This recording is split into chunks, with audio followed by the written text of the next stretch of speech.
Congolaises, Congolais, très chers compatriotes, l'heure est grave, elle est très grave. Nous vivons sans doute les heures les plus sombres de notre histoire. La balkanisation de notre pays que l'on redoute depuis 1960 n'est plus une menace lointaine. Elle est en marche, à grands pas. Nous devons l'arrêter.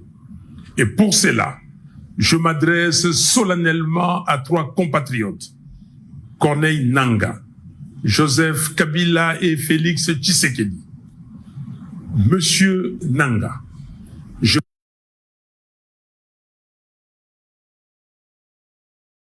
vous en conjure, cessez d'être complices des massacres de nos frères et sœurs. Cessez de livrer notre sol, nos vies et nos ressources aux forces étrangères.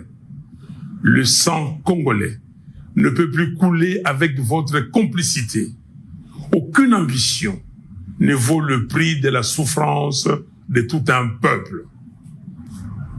Monsieur Kabila, aucune raison, même stratégique, ne saurait justifier une collaboration avec ceux qui déchirent notre pays. Le chemin vers la rédemption de nos erreurs passées, c'est le dialogue, pas la compétition.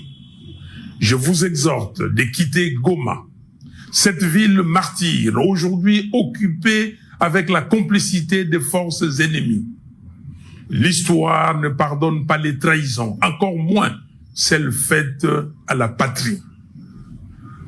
Monsieur Tshisekedi, vous avez le devoir de ne pas laisser notre génération être celle qui aura vu le Congo se désintégrer.